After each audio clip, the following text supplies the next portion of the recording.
Selamat tinggal menantu bodoh tak berguna, enyahlah dari kehidupanku. Ucap ibu mertuaku saat dia mendorong tubuhku ke jurang. Dia pikir aku akan mati. Namun 7 hari kemudian kehancuran menantinya. Sebelum ceritanya dimulai, silahkan tulis di kolom komentar dari daerah mana saja teman-teman yang menonton cerita ini. Jangan lupa like dan subscribe agar channel ini bisa semakin berkembang dan bisa mempersembahkan cerita yang lebih menarik lagi. Pagi itu terasa berbeda. Udara yang biasanya sejuk diisi kehangatan oleh mentari yang baru saja terjaga, namun bagi Naura, ada sedikit embun kesedihan yang menggelayut di hatinya. Hari ini suaminya, Rizky, akan berangkat. Tugas kantor yang tidak bisa dihindari, sebuah proyek besar di luar kota yang akan menahan suaminya di sana selama seminggu penuh. 7 hari. Waktu yang terasa begitu lama bagi Naura yang tidak pernah terbiasa jauh dari Rizky sejak mereka menikah 2 tahun lalu. Di dalam kamar, ia merapikan kemeja terakhir ke dalam koper suaminya, memastikan semua kebutuhan Rizky terpenuhi, mulai dari pakaian, obat-obatan, hingga sepasang kaos kaki hangat kesukaannya. Setiap lipatan kain adalah wujud dari doa dan cintanya, sebuah harapan agar suaminya selalu nyaman dan sehat di perantauan. Rizky keluar dari kamar mandi, aroma sabun yang segar menguar di udara. Ia mendekati Naura dari belakang, melingkarkan lengannya di pinggang sang istri dan meletakkan dagunya di bahu Naura. Ia menatap tumpukan pakaian yang tertata rapi di dalam koper. Semuanya sudah kamu siapkan, sayang. Aku tidak tahu harus bagaimana kalau tidak ada kamu, bisik Rizky lembut di telinga Naura. Naura tersenyum, tangannya mengusap lengan kokoh suaminya. Hanya ini yang bisa aku lakukan untuk memastikan kamu baik-baik saja di sana, Mas. Jaga diri, ya. Jangan lupa makan teratur dan istirahat yang cukup. Pasti, sayang. Kamu juga, ya. Jangan terlalu lelah di rumah, balas Rizky. Ia memutar tubuh Naura agar menghadapnya, menatap dalam mata istrinya yang indah. Ada gurat kekhawatiran di sana, dan Rizky tahu itu bukan hanya karena kepergiannya. Selalu ada bayangan lain di rumah tangga mereka, sebuah bayangan bernama Ibu Lasmi, ibunya. Rizky tahu betul ibunya belum sepenuhnya menerima Naura yang berasal dari keluarga sederhana. Sikapnya selalu dingin, bicaranya seringkali menyakitkan, dan tatapannya selalu penuh selidik. Rizky selalu berada di tengah, mencoba menjadi jembatan, namun seringkali ia hanya merasa tak berdaya. Ia hanya bisa berharap waktu akan meluluhkan hati ibunya.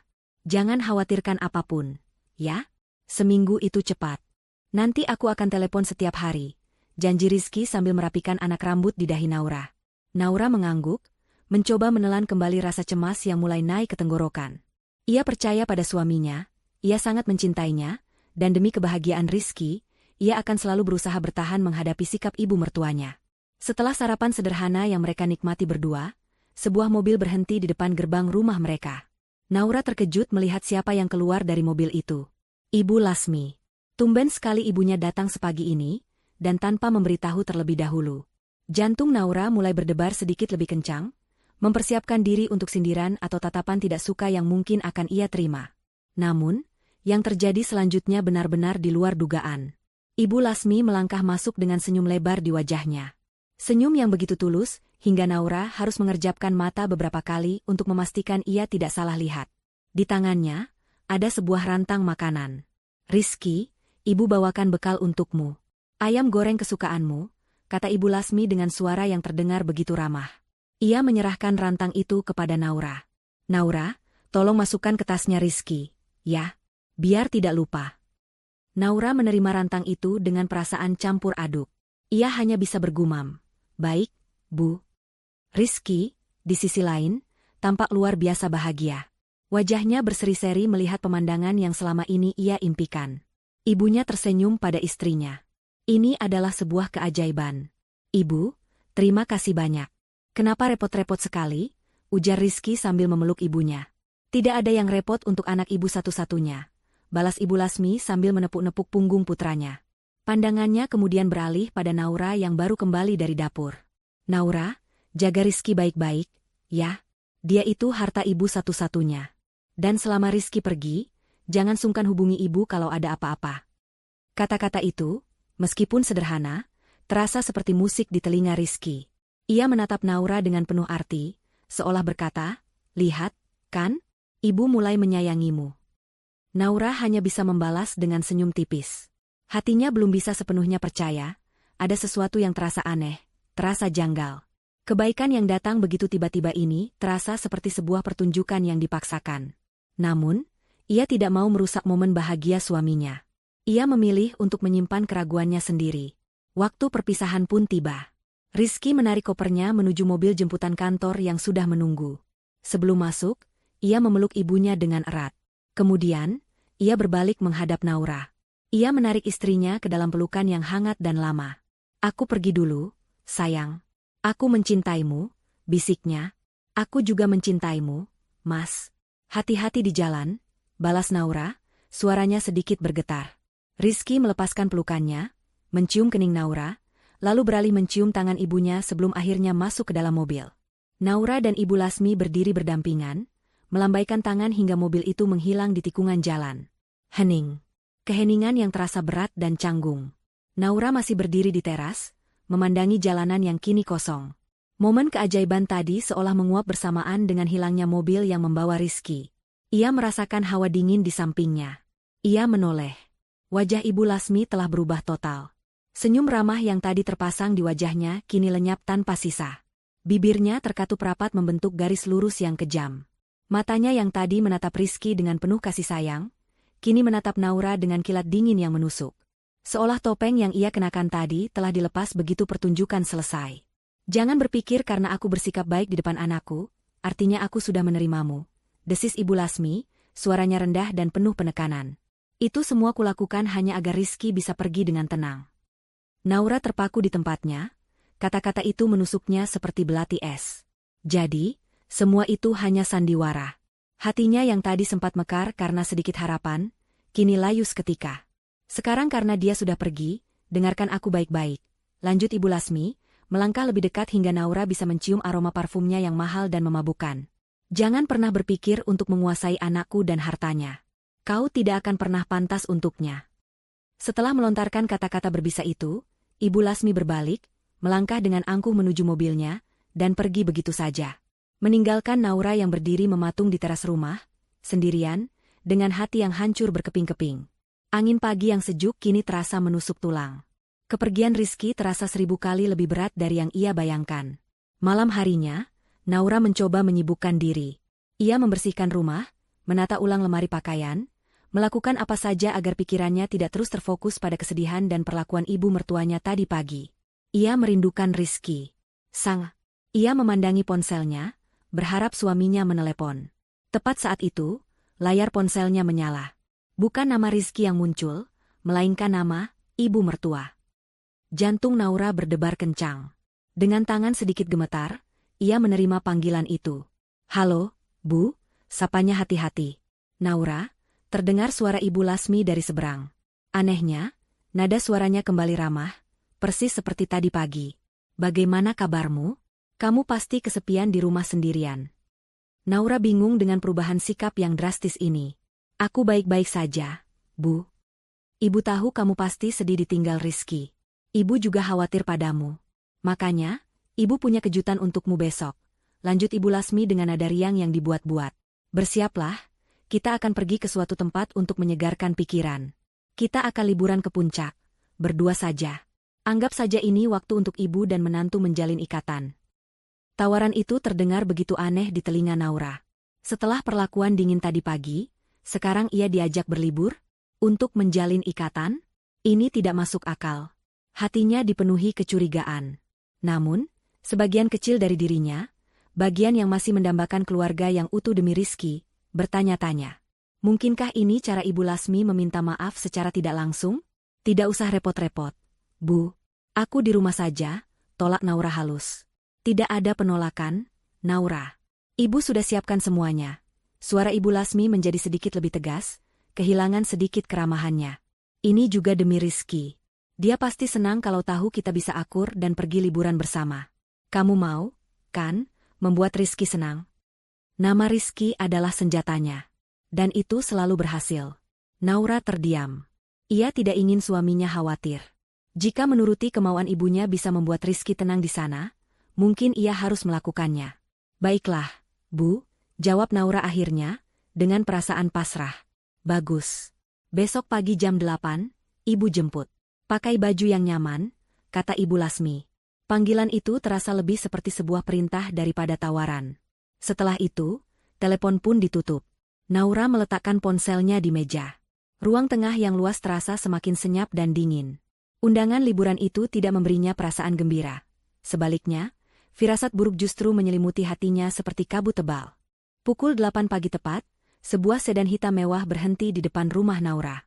Ibu Lasmi keluar dari kursi pengemudi, tampak elegan dengan blus sutra berwarna zamrud dan kacamata hitam besar yang menutupi separuh wajahnya. Penampilannya begitu kontras dengan Naura yang hanya mengenakan kaos lengan panjang sederhana dan celana jin, persis seperti yang diperintahkan, pakaian yang nyaman. Ia hanya membawa satu tas ransel kecil berisi beberapa potong pakaian ganti dan perlengkapan pribadi. Sudah siap, Naura? Ayo berangkat, nanti keburu macet. Sapa Ibu Lasmi dengan senyum yang sama seperti kemarin, senyum yang kini Naura tahu adalah sebuah topeng. Naura mengunci pintu rumah dan berjalan menghampiri mobil. Ibu Lasmi membukakan pintu untuknya, sebuah gestur yang lagi-lagi terasa aneh dan tidak biasa. Selama perjalanan, keheningan menyelimuti mereka. Naura lebih banyak memandang keluar jendela, sementara Ibu Lasmi fokus menyetir. Namun, begitu mobil memasuki jalan tol, Ibu Lasmi mulai membuka percakapan. "Rizky sudah menelepon?" tanyanya, memulai dengan topik yang paling aman. "Sudah, Bu. Tadi malam, dia memberitahu sudah sampai dengan selamat," jawab Naura. "Baguslah," kata Ibu Lasmi, "dia itu pekerja keras. Sama seperti almarhum ayahnya. Selalu memikirkan keluarga. Makanya, sebagai istri, kamu harus pintar-pintar mendukungnya. Terutama dalam hal keuangan." Naura merasakan arah percakapan ini mulai membuatnya tidak nyaman. "Aku selalu berusaha mendukungnya semampuku, Bu." Tentu, sahut Ibu Lasmi cepat. "Tapi dukungan bukan hanya soal semangat. Materi juga penting. Kalian harus mulai memikirkan investasi untuk masa depan. Apakah Rizky menabung cukup banyak? Kalian punya aset apa saja?" Pertanyaan itu terlalu langsung, terlalu pribadi. Naura merasa seperti sedang diinterogasi. "Kami punya sedikit tabungan, Bu. Cukup untuk kebutuhan sehari-hari." "Hanya cukup?" Ibu Lasmi tertawa kecil, tawa yang terdengar meremehkan. "Zaman sekarang tidak bisa hanya mengandalkan gaji, Naura. Harus pintar memutar uang. Ibu dengar, tanah peninggalan orang tuamu di desa lokasinya sangat strategis, ya? Katanya akan ada pembangunan jalan tol di dekat sana." Darah Naura berdesir. Bagaimana ibu mertuanya bisa tahu tentang itu? Informasi itu masih sangat baru, bahkan ia dan Rizky baru membahasnya sekilas. Tanah itu adalah satu-satunya harta berharga peninggalan orang tuanya, sebuah kenangan yang tidak ternilai harganya. "Itu hanya rumor, Bu. Belum ada kepastian," jawab Naura mencoba mengelak. "Jangan naif, Naura. Di dunia ini, informasi adalah kunci. Kalau benar, harga tanahmu itu bisa naik berkali-kali lipat. Jangan sampai salah kelola. Kalau kau tidak paham, biar ibu yang bantu." "Ibu punya banyak kenalan pengembang properti," tawar Ibu Lasmi. Nadanya terdengar seperti menawarkan bantuan, namun matanya yang melirik sekilas dari balik kacamata hitam memancarkan kilat keserakahan yang tidak bisa disembunyikan. Naura semakin yakin ada udang di balik batu. Perjalanan ini bukan tentang rekreasi atau menjalin ikatan. Ini tentang sesuatu yang lain. Sesuatu yang berhubungan dengan uang dan harta. Ia hanya menjawab sekenanya, memberikan jawaban-jawaban aman yang tidak mengikat hingga akhirnya Ibu Lasmi tampaknya menyerah dan kembali fokus menyetir. Sisa perjalanan dihabiskan dalam keheningan yang menegangkan. Naura terus berdoa dalam hati agar Rizky segera menelepon, agar ia bisa mendengar suara suaminya yang menenangkan. Setelah menempuh perjalanan selama beberapa jam, mobil mereka berbelok dari jalan utama, memasuki sebuah jalan kecil yang menanjak dan berliku. Pepohonan di kiri dan kanan jalan semakin rapat, menciptakan suasana yang sunyi dan terpencil. Ini bukan jalan menuju kawasan puncak yang ramai dengan hotel dan restoran. Ini jalan menuju suatu tempat yang asing. Akhirnya, mereka tiba di tujuan. Sebuah villa kayu yang besar, berdiri megah di tengah-tengah lahan luas yang dikelilingi hutan pinus. Tidak ada rumah lain di sekitarnya. Tempat itu indah, namun juga terasa mengerikan karena begitu sepi. Angin yang berembus membawa suara desau daun pinus yang terdengar seperti bisikan. "Kita di sini, Bu?" tanya Naura, tidak bisa menyembunyikan nada cemasnya. "Iya, ini villa pribadi teman Ibu. Tenang, kan? Jauh dari keramaian. Ibu butuh ketenangan," jawab Ibu Lasmi sambil mematikan mesin mobil. Mereka turun dan masuk ke dalam villa. Bagian dalamnya luas dan mewah, namun terasa dingin dan tidak berpenghuni. Debu tipis melapisi beberapa perabotan, menandakan tempat itu sudah lama tidak dikunjungi. Ibu Lasmi meletakkan tasnya di atas meja dan langsung menuju ke dapur untuk membuat teh, bertingkah seolah ia adalah pemilik rumah. Pergilah ke teras belakang, Naura. Pemandangannya bagus sekali. Kamu pasti suka, perintahnya. Naura menurut. Ia membuka pintu kaca besar dan melangkah ke teras kayu yang luas. Dan memang benar, pemandangan di hadapannya sungguh menakjubkan. Hamparan lembah hijau terbentang di bawahnya, dengan barisan pegunungan yang membiru di kejauhan. Namun, keindahan itu tidak mampu menenangkan hatinya. Tepat di ujung teras, hanya dibatasi oleh pagar kayu setinggi pinggang, ada sebuah jurang yang dalam. Sangat dalam. Naura berdiri di sana, memeluk dirinya sendiri menahan dingin. Firasat buruknya semakin menjadi-jadi. Ia merasa seperti seekor mangsa yang sudah masuk ke dalam perangkap. Ia mengeluarkan ponsel dari sakunya, berniat menelepon Rizky dan menceritakan semua kejanggalan ini. Tapi tidak ada sinyal. Sama sekali. Panik mulai menjalari dirinya. Ia berbalik, hendak masuk kembali ke dalam villa, namun langkahnya terhenti. Dari celah pintu kaca yang sedikit terbuka, ia bisa melihat Ibu Lasmi sedang berbicara di telepon. Wajahnya tidak terlihat, karena ia membelakangi teras, tapi Naura bisa mendengar suaranya dengan jelas, terbawa oleh angin. Semua sudah siap, kata Ibu Lasmi dengan suara rendah dan dingin, suara aslinya yang tanpa kepura-puraan. Pastikan tidak ada jejak. Setelah ini, bagianku harus segera kau transfer. Hening sejenak.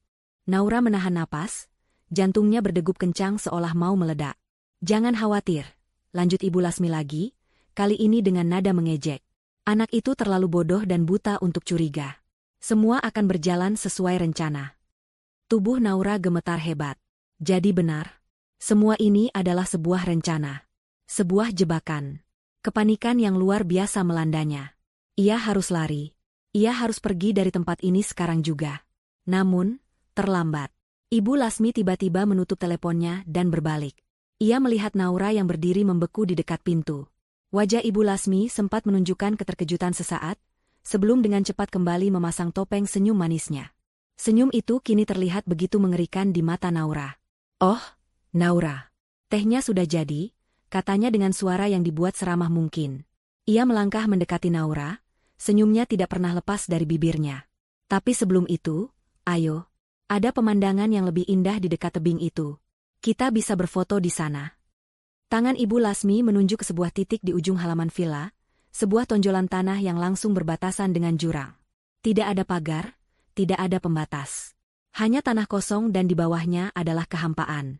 Naura mundur selangkah, menggelengkan kepalanya. Tidak, Bu, aku mau pulang saja. Senyum di wajah Ibu Lasmi memudar. Pulang? Kita baru saja sampai, katanya, nadanya mulai terdengar berbahaya. Ia terus melangkah maju, mempersempit jarak di antara mereka. Jangan jadi anak manja, Naura. Ayo, ikut ibu. Tangan Ibu Lasmi mencengkeram lengan Naura dengan kekuatan yang mengejutkan. Naura mencoba menarik tangannya, tapi cengkeraman itu terlalu kuat. Ia diseret, dipaksa berjalan menuju tepi jurang itu. Rasa takut yang dingin melumpuhkan seluruh tubuhnya. Ia tahu apa yang akan terjadi. Ini adalah akhir hidupnya. Dan pembunuhnya adalah ibu dari pria yang sangat ia cintai. Rasa takut adalah racun yang bekerja cepat. Dalam hitungan detik, ia melumpuhkan logika, mematikan suara, dan membuat seluruh anggota tubuh terasa berat seperti timah.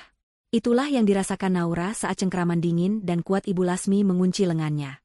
Ia mencoba melawan, menarik tangannya sekuat tenaga.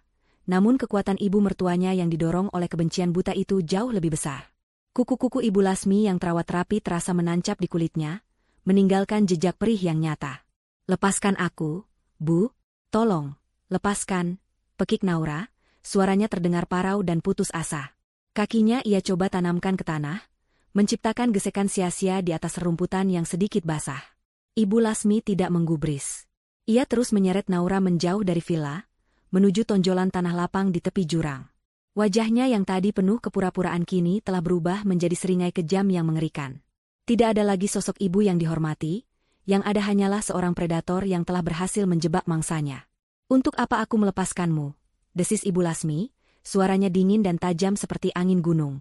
Hanya untuk membiarkanmu terus menjadi benalu dalam kehidupan anakku? Menjadi penghalang bagi masa depannya yang cemerlang? Aku tidak sebodoh itu, Naura. Mereka semakin dekat ke tepi. Naura bisa mendengar suara angin yang menderu lebih kencang, seolah menyanyikan lagu kematian untuknya. Ia bisa melihat kerikil-kerikil kecil di dekat kakinya yang longsor dan jatuh ke dalam kehampaan di bawah. Kepalanya pusing, pemandangan lembah hijau yang tadi tampak indah kini terlihat seperti mulut raksasa yang siap menelannya bulat-bulat. Apa salahku, Bu? Apa yang pernah aku lakukan padamu? Tanya Naura, air mata kini membanjiri pipinya. Ia tidak lagi berteriak. Suaranya kini lebih mirip bisikan permohonan. Ibu Lasmi tertawa, sebuah tawa kering tanpa kegembiraan. Salahmu? Salahmu adalah terlahir miskin. Salahmu adalah berani bermimpi bisa masuk ke dalam keluargaku. Salahmu adalah menjadi istri dari anakku, Rizky. Dia terlalu berharga untuk gadis sepertimu. Dia pantas mendapatkan wanita yang sederajat, yang bisa membawa keluarga kami ke tingkat yang lebih tinggi, bukan menantuku yang hanya punya modal cinta murahan dan sepetak tanah warisan. Jadi benar. Tanah itu. Semua ini karena keserakahan.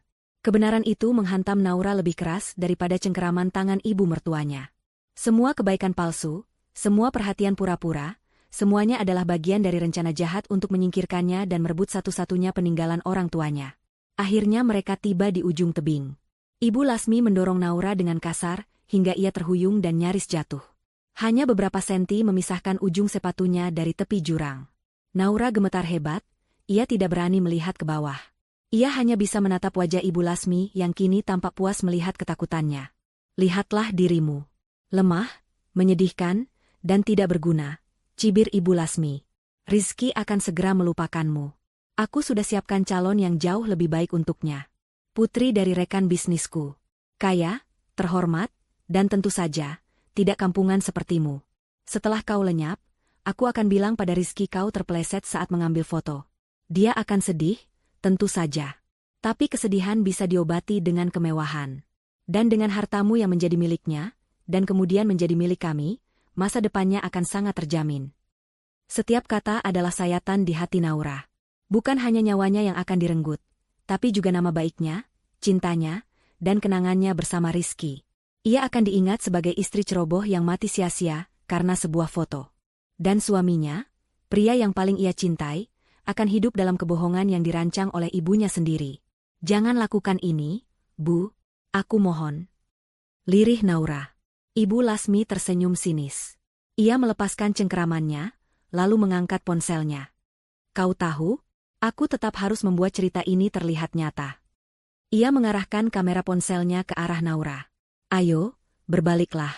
Pura-pura sedang menikmati pemandangan. Aku akan mengambil fotomu dari belakang. Anggap saja ini kenang-kenangan terakhir darimu. Permintaan itu begitu kejam, begitu tidak berperasaan, hingga Naura merasa perutnya mual. Dipaksa untuk berpose demi kematiannya sendiri. Namun tubuhnya seolah tidak lagi memiliki kekuatan untuk menolak. Dengan langkah gemetar, lunglai, dan pasrah, ia perlahan memutar tubuhnya, membelakangi ibu mertuanya dan menghadap langsung ke arah jurang yang menganga. Angin menerbangkan rambutnya, air mata mengering di pipinya. Ia memejamkan mata, membayangkan wajah Rizky untuk terakhir kalinya. Wajah suaminya saat tersenyum, saat tertawa, saat mengucapkan janji suci di hadapan Tuhan. Maafkan aku, Mas. Aku tidak bisa menepati janjiku untuk menemanimu selamanya. Di belakangnya, ia mendengar suara langkah kaki yang mendekat. Ia tahu inilah saatnya. Jantungnya berhenti berdetak untuk sesaat. Tiba-tiba, sebuah dorongan yang sangat kuat menghantam punggungnya. Tidak ada kesempatan untuk berteriak. Kakinya kehilangan pijakan, tubuhnya terlempar ke depan, ke dalam kehampaan. Saat tubuhnya melayang di udara, satu-satunya suara yang berhasil ia tangkap, terbawa oleh deru angin, adalah bisikan kemenangan yang penuh racun dari ibu mertuanya. Selamat tinggal menantu miskin bodoh tak berguna. Semoga kau sampai di dasar jurang dengan tenang. Dunia berputar. Langit biru dan awan putih berganti dengan dinding tebing bebatuan dan warna hijau pepohonan yang melesat kabur. Udara terasa merenggut napas dari paru-parunya. Rasa takut yang tadi melumpuhkannya kini berganti dengan kepasrahan yang aneh. Ia tidak merasakan apa-apa lagi selain sensasi jatuh yang tiada akhir. Bayangan Rizky kembali muncul di benaknya, begitu jelas, begitu nyata. Ia tersenyum, senyum terakhirnya yang penuh cinta. Lalu, sebuah benturan keras menghantam tubuhnya, meremukan tulang-tulangnya, dan merenggut kesadarannya. Semuanya menjadi gelap. Kegelapan itu tidak abadi. Ia datang dan pergi seperti ombak. Terkadang, ada secercah cahaya yang menembus, membawa serta serpihan kesadaran. Sebuah suara. Sebuah aroma. Sebuah rasa sakit yang luar biasa. Naura tidak tahu di mana ia berada. Ia tidak tahu apakah ia masih hidup atau sudah mati. Yang ia tahu hanyalah rasa sakit. Seluruh tubuhnya terasa seperti dihantam ribuan palu. Setiap tarikan napas adalah sebuah perjuangan yang menyiksa paru-parunya. Ia mencoba membuka mata, namun kelopaknya terasa begitu berat, seolah dilem dengan perekat terkuat. Ia hanya bisa merasakan. Ia merasakan dirinya terbaring di atas sesuatu yang empuk namun sedikit keras. Ia mencium aroma tanah basah, dedaunan yang membusuk, dan juga aroma lain yang aneh, seperti ramuan obat yang direbus. Hangat. Ada sesuatu yang hangat menyelimuti tubuhnya. Terdengar juga suara kayu yang terbakar, berderak-derak dengan tenang. Di mana ini? Surga tidak mungkin terasa sesakit ini. Neraka tidak mungkin sehangat ini. Perlahan, dengan seluruh sisa tenaga yang ia miliki, Naura berhasil membuka matanya.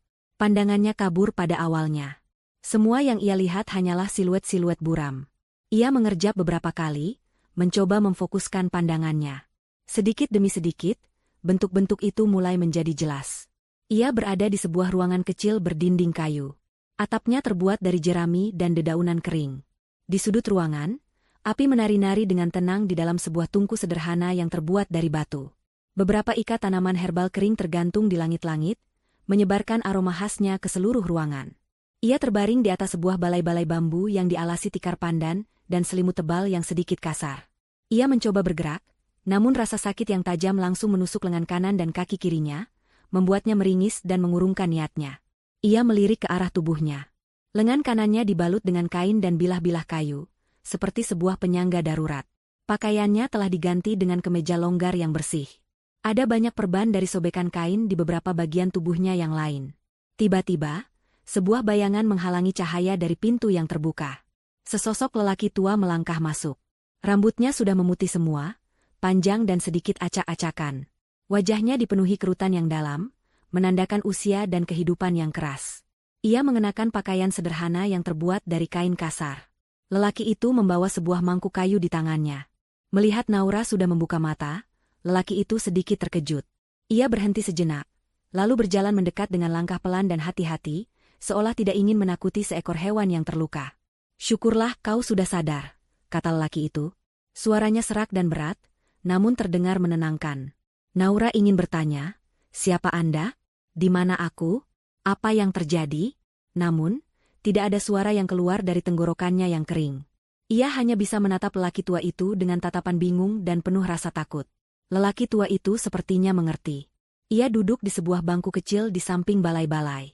"Jangan takut, nak. Kau aman di sini.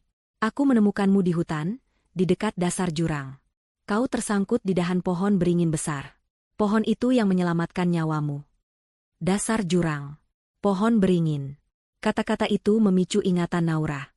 Bayangan mengerikan itu kembali menyerbu benaknya. Wajah kejam Ibu Lasmi, dorongan kuat di punggungnya, sensasi jatuh yang mengerikan. Semuanya kembali dengan begitu jelas. Itu bukan mimpi. Itu nyata. Ia benar-benar didorong ke dalam jurang. Dan entah bagaimana, ia selamat. Air mata mulai menggenang di pelupuk matanya. Lelaki tua itu meletakkan mangkuk kayu di meja kecil. "Namaku Surya. Aku tinggal di sini sendirian," katanya, memperkenalkan diri. "Minumlah ini. Ramuan untuk meredakan nyeri dan demammu." Pak Surya dengan sabar membantu Naura untuk sedikit duduk, menyandarkannya pada dinding kayu. Ia kemudian menyuapkan cairan hangat dari mangkuk itu ke mulut Naura. Rasanya sangat pahit, namun ada kehangatan yang menjalar di tubuhnya setelah menelannya. Hari-hari berikutnya berlalu dalam kabut rasa sakit dan pemulihan. Pak Surya merawatnya dengan telaten. Ia mengganti perbannya setiap hari, membersihkan lukanya dengan air rebusan daun sirih, dan memberinya minum ramuan pahit serta makan bubur encer. Ia tidak banyak bicara, namun kehadirannya memberikan rasa aman yang aneh bagi Naura. Di gubuk kecil yang terpencil di dasar jurang itu, jauh dari peradaban, Naura justru menemukan seorang penyelamat yang tulus. Dalam demamnya, Naura sering mengigau. Ia akan berteriak, menangis, dan memanggil-manggil nama Rizky. Ia akan kembali merasakan dorongan itu, kembali mendengar kata-kata terakhir Ibu Lasmi yang berbisa. Setiap kali itu terjadi, Pak Surya akan duduk di sampingnya, mengompres dahinya dengan kain basah, dan menggumamkan kata-kata yang menenangkan hingga Naura kembali tertidur. Setelah hampir seminggu, kondisinya mulai membaik. Demamnya turun, dan rasa sakit di tubuhnya sudah jauh berkurang meskipun masih terasa ngilu. Ia sudah bisa duduk sendiri, bahkan mencoba berbicara meskipun suaranya masih lemah. Suatu sore, saat Pak Surya sedang merapikan tanaman obat di luar gubuk, Naura mendengar sebuah suara.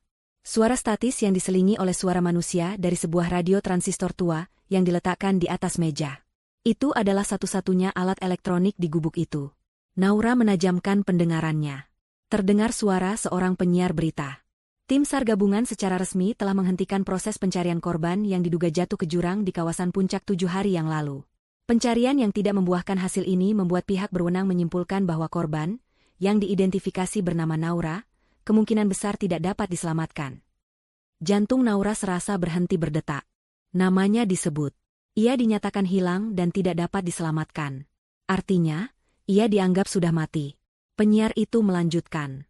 Sang suami, pengusaha muda bernama Rizky, dilaporkan sangat terpukul dan mengalami duka yang mendalam atas tragedi yang menimpa istrinya ini. Pihak keluarga juga menyampaikan bahwa mereka telah mengikhlaskan kepergian almarhumah dan akan segera menggelar acara tahlilan. Tahlilan. Sebuah acara doa untuk orang yang sudah meninggal. Tubuh Naura menjadi dingin. Jadi, inilah yang terjadi di dunia luar. Sebuah sandiwara besar sedang dimainkan. Ibu Lasmi berhasil dengan rencananya. Ia berhasil membunuh Naura di mata semua orang. Suaminya, Rizky, sedang berduka atas kematiannya. Dan pembunuhnya, wanita kejam itu, mungkin sedang berdiri di samping Rizky, memasang wajah sedih dan memberinya pelukan penghiburan. Kenyataan itu menghantamnya dengan kekuatan yang jauh lebih dahsyat daripada benturan tubuhnya saat jatuh ke jurang. Ini bukan hanya tentang bertahan hidup. Ini tentang kebenaran yang telah dikubur hidup-hidup. Rasa sakit di tubuhnya seolah lenyap, digantikan oleh sebuah perasaan baru yang membakar di dalam dadanya. Bukan lagi kepasrahan. Bukan lagi kesedihan. Melainkan amarah dan sebuah tekad yang membara. Ia tidak mati. Dan ia akan memastikan wanita yang mendorongnya ke jurang itu akan membayar semua perbuatannya. Jauh dari gubuk terpencil di dasar jurang, di sebuah apartemen mewah di tengah kota, Ibu Lasmi baru saja menutup pintu di belakangnya. Ia bersandar sejenak di pintu yang kokoh itu, memejamkan mata. Udara di sekelilingnya terasa berbeda. Tidak ada lagi angin gunung yang dingin atau aroma tanah yang basah. Yang ada hanyalah keheningan steril dari pendingin ruangan dan aroma parfum mahal yang menempel di pakaiannya. Ia menarik napas dalam-dalam, mengeluarkannya perlahan. Misi telah selesai. Beban di pundaknya telah disingkirkan dan dibuang ke dasar jurang. Sekarang, saatnya untuk babak selanjutnya. Pertunjukan terbesar dalam hidupnya. Ia berjalan ke arah cermin besar yang tergantung di dinding ruang tamunya. Ia menatap pantulan dirinya. Wajahnya tenang, matanya dingin, bibirnya membentuk senyum tipis yang penuh kemenangan. Tidak ada jejak penyesalan, tidak ada setitik pun rasa bersalah. Yang ada hanyalah kepuasan. Ia kemudian mulai mengubah ekspresinya. Senyum itu perlahan memudar, digantikan oleh gurat kekhawatiran. Sudut bibirnya ia tarik ke bawah. Matanya ia paksa untuk terlihat sayu dan penuh duka. Ia berlatih. Mengambil napas yang terputus-putus, seolah sedang menahan isak tangis. Beberapa kali ia mencobanya hingga ia puas dengan hasilnya. Wajah seorang ibu mertua yang patah hati. Sempurna. Dengan tangan yang sengaja dibuat sedikit gemetar, ia mengambil ponselnya. Ia mencari satu nama di kontaknya, Rizky. Anaknya. Tangga terakhir menuju semua yang ia inginkan. Jantungnya berdebar, bukan karena gugup, tapi karena antisipasi. Ia menekan tombol panggil. Di sebuah kamar hotel yang berjarak ratusan kilometer jauhnya, Rizky baru saja selesai menelepon Naura beberapa jam yang lalu. Ia masih bisa merasakan kehangatan suara istrinya. Ia tersenyum menatap foto Naura di layar ponselnya, sebelum kembali fokus pada laptopnya. Tiba-tiba, ponselnya berdering lagi. Nama, ibu, tertera di layar. Rizky tersenyum, mengira ibunya menelepon untuk menanyakan kabarnya. Halo, Bu, sapanya riang. Hening sejenak di seberang sana. Yang terdengar hanyalah suara isak tangis yang tertahan. Seketika, perasaan riang Rizky lenyap, digantikan oleh firasat buruk yang mencengkeram hatinya. Ibu, ada apa? Kenapa ibu menangis? Tanyanya, suaranya kini dipenuhi kepanikan. Rizky, anakku. Suara Ibu Lasmi terdengar parau, pecah oleh tangisan buaya yang telah ia latih dengan baik. Kamu harus kuat, nak. Kamu harus kuat. Kuat kenapa, Bu? Ada apa? Naura baik-baik saja, kan? Desak Rizky, jantungnya berdebar begitu kencang hingga terasa sakit. Naura? Rizky? Naura? Ibu Lasmi sengaja menggantung kalimatnya, membiarkan keheningan menambah kengerian di benak putranya. Tadi kami di puncak di tepi tebing dia mau mengambil foto, tapi dia terpeleset. Nak, dia jatuh ke dalam jurang. Dunia Rizky berhenti berputar. Suara di sekelilingnya mendadak hilang. Yang terdengar hanyalah deru darah di telinganya dan kata-kata terakhir ibunya yang terus terngiang. Terpeleset. Jatuh. Jurang. Itu tidak mungkin. Itu tidak masuk akal. Naura adalah wanita yang sangat hati-hati. Tidak. Bisik Rizky. Ibu bohong. Kan? Ini tidak lucu. Bu, ini tidak mungkin. Suaranya mulai meninggi, berubah menjadi teriakan. Di mana Naura? Berikan teleponnya pada Naura sekarang. Maafkan ibu, nak. Ibu sudah berusaha menolongnya. Ibu mencoba meraih tangannya. Tapi ibu tidak berhasil. Dia hilang. Rizky. Naura hilang. Tangis Ibu Lasmi pecah menjadi raungan histeris yang dibuat-buat. Ponsel terlepas dari genggaman Rizky, jatuh ke lantai dengan suara berdebam. Ia mencengkeram kepalanya, rambutnya, menariknya dengan frustrasi. Teriakan yang keluar dari mulutnya bukan lagi teriakan manusia, melainkan raungan seekor hewan yang terluka. Raungan yang penuh dengan rasa sakit, penyangkalan, dan keputusasaan.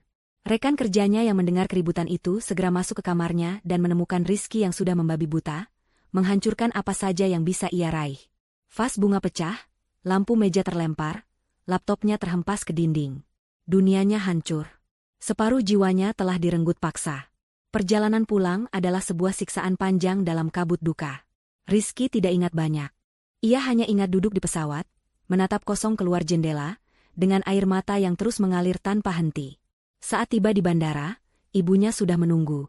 Berpakaian serba hitam, wajahnya sembab dan matanya bengkak. Ia langsung memeluk Rizky, membiarkan putranya menangis di bahunya. Sabar, nak, ini semua cobaan dari Tuhan. Bisik Ibu Lasmi, tangannya mengelus punggung Rizky dengan gerakan yang menenangkan, namun hatinya bersorak dalam kemenangan. Rumah mereka terasa asing dan dingin. Setiap sudutnya meneriakkan nama Naura. Aroma parfum istrinya masih samar-samar tercium di kamar mereka.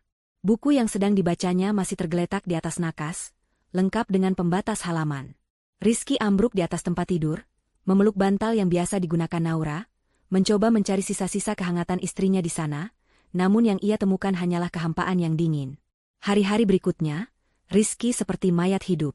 Ia tidak makan, tidak tidur, hanya duduk termenung di dalam kamar, memandangi foto-foto pernikahannya. Ibu Lasmi mengambil alih segalanya. Ia yang berbicara pada polisi, menceritakan kembali kisah fiktifnya dengan air mata yang meyakinkan. Ia yang berkoordinasi dengan tim SAR, setiap hari berpura-pura menelepon untuk menanyakan perkembangan dengan suara penuh harap. Padahal dalam hatinya ia berdoa agar jasad Naura tidak pernah ditemukan. Di tengah kesedihan putranya yang tak berdaya, Ibu Lasmi mulai menjalankan agenda tersembunyinya. Dengan dalih ingin membereskan barang-barang Naura agar Rizky tidak terus-menerus sedih, ia mulai menggeledah barang-barang pribadi menantunya itu. Ia membuka laci, lemari, memeriksa setiap tumpukan dokumen. Ia mencari satu hal. Sesuatu yang pernah Naura sebutkan secara sambil lalu, jauh sebelum ia merencanakan semua ini. Pada malam kelima, saat Rizky akhirnya tertidur lelap setelah dipaksa meminum obat penenang dosis ringan yang dicampurkan ke dalam tehnya, Ibu Lasmi melancarkan aksinya. Ia masuk ke dalam ruang kerja kecil di sudut rumah, tempat Naura biasa menyimpan dokumen-dokumen pentingnya. Ia tahu Rizky tidak pernah peduli dengan urusan administrasi seperti ini, semuanya selalu diurus oleh Naura. Dengan kunci duplikat yang diam-diam ia buat sebulan yang lalu, ia membuka laci meja kerja Naura yang terkunci. Matanya dengan cepat memindai tumpukan map. Map tagihan, map asuransi, map ijazah. Bukan itu yang ia cari. Jarinya terus bergerak, hingga ia menemukan sebuah map tebal berwarna biru tua. Di depannya tidak ada tulisan apa-apa. Dengan jantung yang sedikit berdebar karena antisipasi, ia membukanya. Dan di sanalah benda itu berada. Selembar kertas berharga yang menjadi alasan utama dari semua kejahatan ini. Sertifikat hak milik atas sebidang tanah luas di desa kelahiran Naura. Tanah warisan yang nilainya akan segera meroket. Ibu Lasmi mengangkat sertifikat itu, membawanya ke dekat cahaya lampu meja. Matanya menyusuri setiap kata, setiap angka yang tertera di sana. Ia tidak bisa menahan senyumnya lagi. Senyum yang lebar, puas, dan penuh kemenangan. Ia berhasil. Semua rintangan telah disingkirkan. Ia menoleh ke arah pintu, memastikan Rizky masih tertidur di kamarnya. Suasana rumah begitu sunyi, hanya diisi oleh suara napas putranya yang teratur. Di dalam kesunyian itu, Ibu Lasmi memeluk sertifikat itu ke dadanya, seolah memeluk sebuah piala. Dasar bodoh, bisiknya pada arwah Naura yang ia yakini sudah hancur di dasar jurang. Kau pikir aku tidak tahu kalau tanah warisan orang tuamu akan jadi proyek besar? Semua ini sekarang milik anakku. Ia berhenti sejenak, lalu meralat kalimatnya dengan tawa kecil yang nyaris tak terdengar. Dan tentu saja, milikku. Sementara Ibu Lasmi merayakan kemenangannya di atas panggung sandiwara yang ia ciptakan, di dasar lembah, Naura justru menemukan kekuatan baru dari reruntuhan hidupnya. Berita dari radio itu telah mengubah segalanya. Duka dan keputusasaannya telah mengkristal menjadi amarah yang dingin dan tekad yang membara. Ia tidak akan membiarkan Ibu Lasmi menang. Ia tidak akan membiarkan namanya dikenang sebagai korban yang malang. Ia akan kembali. Dan ia akan merebut kembali semua yang telah dirampas darinya. Setelah tenaganya cukup pulih, Naura menceritakan segalanya kepada Pak Surya. Ia menceritakan dari awal, tentang pernikahan bahagianya dengan Rizky, tentang sikap dingin Ibu Lasmi yang tak pernah berubah, tentang kebaikan palsu sebelum Rizky berangkat, tentang perjalanan menuju villa, percakapan telepon yang ia dengar, hingga detik-detik mengerikan saat ia didorong dari tepi jurang. Ia mengulang kata-kata terakhir yang diucapkan ibu mertuanya, kata-kata yang terpatri selamanya dalam ingatannya. Selama Naura bercerita, Pak Surya hanya diam mendengarkan. Wajahnya yang keriput tidak menunjukkan ekspresi, namun matanya yang bijaksana menatap Naura dengan penuh perhatian. Ketika Naura selesai, gubuk itu menjadi hening. Hanya suara api di tungku yang terdengar. Jadi, wanita itu adalah Lasmi, ujar Pak Surya akhirnya. Ia menyebut nama ibu mertua Naura tanpa embel-embel, ibu, seolah nama itu meninggalkan rasa pahit di lidahnya. Naura mengangguk. Bapak kenal dengannya? Pak Surya tidak langsung menjawab. Ia bangkit dari tempat duduknya, berjalan menuju tungku dan menambahkan beberapa potong kayu bakar. Api kembali berkobar, menerangi wajahnya yang kini tampak mengeras, dipenuhi oleh bayangan dari masa lalu yang kelam. Kenal? Pak Surya tertawa pelan, sebuah tawa getir. Aku lebih dari sekadar kenal, Nak. Aku adalah salah satu orang yang hidupnya dihancurkan oleh wanita itu. Naura menatapnya dengan bingung. Pak Surya kembali duduk. Tatapannya menerawang jauh, seolah menembus dinding kayu gubuk itu dan kembali ke masa puluhan tahun yang lalu. Dulu, aku tidak tinggal di sini. Aku bekerja di kota, mulainya. Aku bekerja untuk seorang pria yang sangat baik, jujur, dan bijaksana. Namanya Suryo Wijoyo. Jantung Naura berdetak kencang. Suryo Wijoyo. Itu adalah nama almarhum ayah Rizky. Aku bukan sekadar karyawan biasa, lanjut Pak Surya. Aku adalah asisten pribadinya, orang kepercayaannya. Aku sudah mengabdi padanya sejak ia pertama kali merintis usahanya dari nol. Aku tahu semua tentangnya, tentang keluarganya, termasuk tentang istrinya, Lasmi. Pak Surya berhenti sejenak, menarik napas dalam. Pak Suryo adalah pria yang baik, tapi mungkin sedikit naif dalam urusan cinta. Ia sangat mencintai Lasmi. Ia memberikan semua yang wanita itu inginkan. Kemewahan, perhiasan, kedudukan sosial. Tapi bagi Lasmi, semua itu tidak pernah cukup. Ia serakah. Ambisinya tidak terbatas. Ia tidak hanya menginginkan harta suaminya, ia menginginkan kendali penuh. Seiring berjalannya waktu, aku melihat perubahan pada diri Lasmi. Ia menjadi semakin manipulatif. Ia mulai menyingkirkan orang-orang lama yang setia pada Pak Suryo, termasuk aku. Ia memfitnah kami satu persatu, menciptakan drama, agar suaminya hanya percaya padanya. Dan puncaknya terjadi beberapa minggu sebelum Pak Suryo meninggal. Naura menahan napas, mendengarkan dengan saksama. Saat itu, Pak Suryo secara tidak sengaja menemukan bukti. Bukti bahwa Lasmi telah diam-diam mengalirkan dana perusahaan dalam jumlah besar ke beberapa rekening rahasia atas namanya sendiri. Malam itu, aku tidak akan pernah lupa. Aku mendengar mereka bertengkar hebat di ruang kerja. Pak Suryo sangat marah dan kecewa. Ia bilang pada Lasmi bahwa ia akan menceraikannya dan melaporkannya ke polisi. Lasmi hanya diam, tapi aku melihat tatapan matanya. Tatapan yang sama seperti yang mungkin kau lihat sebelum ia mendorongmu. Tubuh Naura merinding. Keesokan harinya, lanjut Pak Surya dengan suara bergetar, Pak Suryo memanggilku. Ia tampak sangat kalut. Ia bilang padaku, Surya, aku dalam bahaya. Aku takut pada istriku sendiri. Ia berencana pergi ke pengacaranya hari itu juga. Tapi, ia tidak pernah sampai. Siang harinya, kami mendapat kabar mobilnya mengalami kecelakaan tunggal di jalan tol. Remblong. Ia meninggal di tempat. Polisi menyatakan itu murni kecelakaan. Tapi aku tahu, itu bukan kecelakaan. Aku yakin Lasmi ada di baliknya. Tapi aku tidak punya bukti. Seminggu setelah pemakaman, Lasmi mengambil alih semuanya. Dan hal pertama yang ia lakukan adalah memecatku. Ia menuduhku menggelapkan uang, sebuah tuduhan palsu untuk menyingkirkanku selamanya. Ia mengancam akan menghancurkan keluargaku jika aku berani buka mulut. Aku tidak punya pilihan. Aku membawa istri dan anakku pergi jauh, memulai hidup baru. Hingga akhirnya takdir membawaku untuk tinggal menyendiri di gubuk ini setelah istriku meninggal. Cerita itu begitu mengerikan, begitu sesuai dengan apa yang Naura alami. Pola kejahatan Ibu Lasmi selalu sama, menyingkirkan siapa saja yang menghalangi jalannya menuju harta dan kekuasaan. Aku turut berduka, Pak, ucap Naura lirih. Pak Surya mengangguk pelan. Keadilan mungkin tidak pernah datang untukku. Tapi mungkin, ia datang untukmu, Nak, dan melalui dirimu, mungkin arwah Pak Suryo juga bisa tenang. Tapi bagaimana caranya? Pak, ini hanya cerita. Perkataan saya melawan citra seorang ibu terhormat yang sedang berduka. Tidak akan ada yang percaya, kata Naura putus asa. Kau butuh bukti, kata Pak Surya. Matanya tiba-tiba berkilat. Ia bangkit dan berjalan menuju sudut gubuk yang gelap. Ia menyingkirkan tumpukan kayu bakar, lalu mengangkat sebilah papan lantai yang tampak longgar.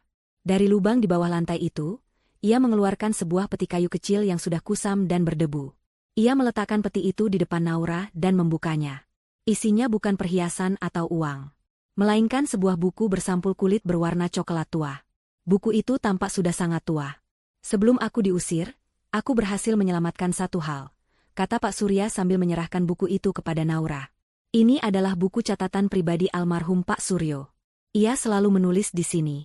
Aku menyimpannya selama ini, berharap suatu hari nanti bisa memberikannya pada orang yang tepat. Dengan tangan gemetar, Naura menerima buku itu. Ia membukanya perlahan. Halaman-halamannya sudah menguning, dipenuhi tulisan tangan yang rapi. Ia membaca sekilas. Isinya tentang bisnis, ide-ide, dan juga keluh kesah tentang keluarganya. Hingga ia sampai pada halaman-halaman terakhir. Tulisan tangan di sana tampak lebih kacau, seperti ditulis dalam keadaan terburu-buru dan penuh emosi.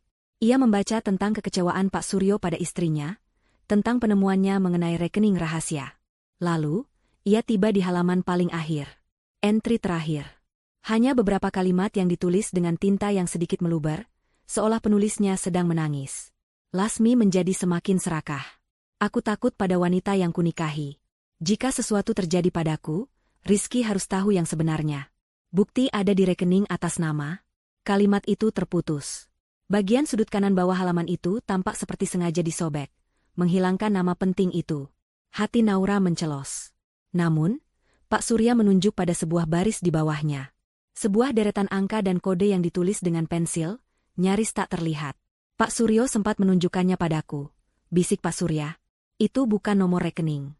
Itu adalah kode transaksi dan sandi untuk sebuah brankas simpanan di bank tua. Aku tidak pernah bisa membukanya. Tapi mungkin, sebagai menantunya, kau bisa. Naura menatap deretan angka itu, lalu kembali menatap Pak Surya. Ini dia.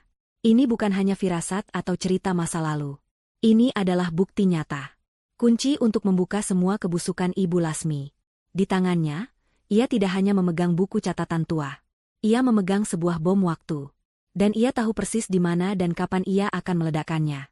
Buku catatan bersampul kulit itu terasa berat di tangan Naura, lebih berat dari bobot fisiknya. Benda itu bukan lagi sekadar kumpulan kertas tua, melainkan sebuah wasiat, sebuah teriakan minta tolong dari masa lalu yang terbungkam. Setiap kalimat yang ditulis oleh almarhum ayah mertuanya adalah amunisi. Setiap keluh kesahnya tentang Lasmi adalah paku untuk peti mati kebohongan wanita itu. Tekad Naura yang tadinya hanya bara api, kini telah disiram bensin, berkobar menjadi api pembalasan yang tidak akan bisa dipadamkan. Hari ke-6 sejak ia didorong ke jurang. Kondisi fisiknya sudah jauh lebih baik. Berkat perawatan telaten Pak Surya, luka-lukanya mulai mengering. Tulang lengannya yang retak masih harus disanggah, dan setiap kali ia berjalan, ada rasa ngilu yang menusuk di pergelangan kakinya, pengingat permanen akan pengkhianatan yang ia alami.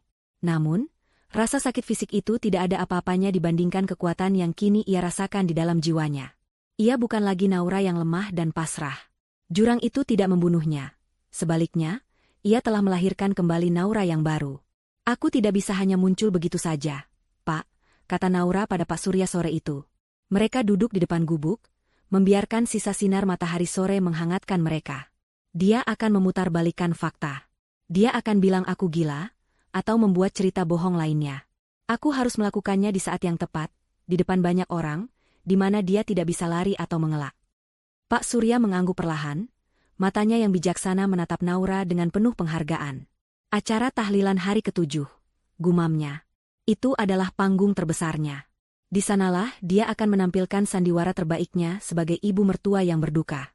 Momen yang sempurna untuk merobek topengnya. Tepat, sahut Naura. Matanya berkilat. Tapi aku butuh bantuan. Aku butuh seseorang di luar sana yang bisa kupercaya, yang bisa mempersiapkan segalanya sebelum aku datang. Pikirannya langsung tertuju pada satu orang. Pak Tirtayasa, seorang pengacara tua yang merupakan sahabat baik almarhum ayahnya. Pak Tirtayasa sudah seperti paman baginya. Beliau adalah orang yang jujur, tegas, dan yang paling penting, ia tahu betapa tulusnya keluarga Naura dan tidak akan mudah termakan oleh citra keluarga terhormat Ibu Lasmi. Masalahnya adalah, bagaimana cara menghubunginya? Di dasar lembah itu, mereka sepenuhnya terisolasi dari dunia luar. Kita harus keluar dari sini, Pak. Tapi jalan utama pasti diawasi, kata Naura. Ada jalan lain, jawab Pak Surya. Sebuah jalan setapak tua yang dulu digunakan para pencari kayu. Jalannya sulit dan terjal, tapi akan membawa kita ke perkampungan di seberang bukit. Di sana ada seorang kepala desa yang berutang budi padaku. Kita bisa memakai teleponnya. Rencana pun disusun. Mereka akan berangkat keesokan paginya, tepat di hari ke-7. Mereka harus bergerak cepat. Malam itu, Naura hampir tidak bisa tidur. Adrenalin dan antisipasi membuatnya terus terjaga. Ia memeluk buku catatan itu erat-erat, seolah sedang memeluk kekuatan dari dua orang yang telah dizalimi oleh wanita yang sama. Sementara itu, di rumah besar yang kini terasa hampa, suasana duka terasa begitu pekat dan menyesakan. Hari ke-7. Menurut kepercayaan, ini adalah puncak dari masa berkabung. Karpet tebal telah digelar di seluruh ruang tengah, persiapan untuk acara tahlilan nanti malam. Karangan bunga duka cita terus berdatangan, memenuhi teras dengan aroma melati dan anyelir yang menyengat, aroma yang bagi Rizky kini berbau seperti kematian. Rizky sendiri adalah pusat dari kegelapan itu. Ia duduk di tepi tempat tidur, di kamar yang dulu ia bagi bersama Naura. Ia tidak berganti pakaian sejak kemarin. Wajahnya tirus, matanya cekung dan kosong, janggut tipis mulai tumbuh di dagunya. Ia memegang sehelai syal sutra milik Naura, menghirup aromanya yang masih tersisa, mencoba berpegang pada satu-satunya hal nyata dari istrinya yang telah tiada. Pikirannya terus memutar kenangan. Saat pertama kali mereka bertemu, saat ia melamar Naura di bawah hujan, saat Naura tersenyum bahagia di hari pernikahan mereka. Setiap kenangan adalah sebuah belati yang mengiris hatinya. Ibunya, Lasmi, beberapa kali masuk ke kamar. Membawakan makanan yang tak tersentuh, minuman yang mendingin. Ia akan duduk di samping Rizky, mengelus punggungnya, dan membisikkan kata-kata penghiburan. Ikhlaskan, nak. Naura sudah tenang di sana. Kamu tidak boleh terus seperti ini. Nanti kamu sakit. Ucapnya dengan suara lembut yang penuh kepalsuan. Rizky tidak menjawab. Baginya, semua itu hanyalah suara bising. Bagaimana ia bisa ikhlas? Bagaimana ia bisa tenang saat separuh jiwanya telah direnggut? Ia merasa bersalah. Sangat bersalah. Seandainya ia tidak pergi, seandainya ia menemani Naura, semua ini mungkin tidak akan terjadi. Siang harinya, beberapa tamu mulai berdatangan lebih awal. Mereka adalah teman-teman sosialita Ibu Lasmi. Di antara mereka, ada seorang wanita parubaya yang sangat modis bersama putrinya yang bernama Clarissa. Ibu Lasmi menyambut mereka dengan pelukan hangat yang dramatis. Terima kasih sudah datang, Jeng. Dukungan kalian sangat berarti di saat seperti ini, kata Ibu Lasmi dengan mata yang berkaca-kaca. Clarissa, gadis cantik dengan pakaian mahal dan riasan sempurna, mendekati Rizky yang dipaksa ibunya untuk keluar dari kamar. Mas Rizky, aku turut berduka cita. Ya, katanya dengan nada suara yang ia anggap paling lembut. Mas harus kuat. Kalau butuh teman bicara, jangan sungkan hubungi aku. Rizky hanya menatapnya dengan pandangan kosong, menggumamkan terima kasih, lalu kembali ke dunianya sendiri. Ia sama sekali tidak peduli. Perhatian Clarissa terasa begitu dangkal dan tidak pada tempatnya. Namun, Ibu Lasmi menatap interaksi itu dengan senyum tipis yang tersembunyi. Benih sudah ditanam. Hanya tinggal menunggu waktu yang tepat untuk menyiramnya. Di sisi lain Pulau Jawa, pada saat yang hampir bersamaan, Naura dan Pak Surya akhirnya tiba di perkampungan kecil setelah menempuh perjalanan berat selama berjam-jam. Kepala desa di sana menyambut Pak Surya seperti keluarga. Tanpa banyak bertanya, ia mempersilakan Naura menggunakan satu-satunya telepon di desa itu. Dengan jari gemetar, Naura menekan nomor kantor Pak Tirtayasa. Jantungnya berdebar kencang. Doa terucap dalam hatinya, semoga pengacara itu ada di tempat. Panggilan itu tersambung. Kantor Hukum Tirtayasa Rekan. Selamat siang, terdengar suara seorang sekretaris. Selamat siang, saya ingin bicara dengan Bapak Tirtayasa. Ini sangat penting. Tolong katakan, ini dari Naura. Hening sejenak. Lalu terdengar suara yang lebih berat dan berwibawa. Naura? Ini Paman Tirta. Naura siapa ini? Ini aku, Paman. Naura? Putri almarhum Pak Hendra, jawab Naura, suaranya tercekat oleh emosi. Tidak mungkin. Suara di seberang terdengar terkejut. Naura, tapi bukankah kau? Aku masih hidup, Paman, potong Naura cepat. Aku tidak punya banyak waktu. Aku adalah korban percobaan pembunuhan. Pelakunya adalah ibu mertuaku sendiri, Lasmi. Aku butuh bantuan Paman. Aku mohon, jangan katakan pada siapapun aku menelepon. Keheningan yang panjang menyusul.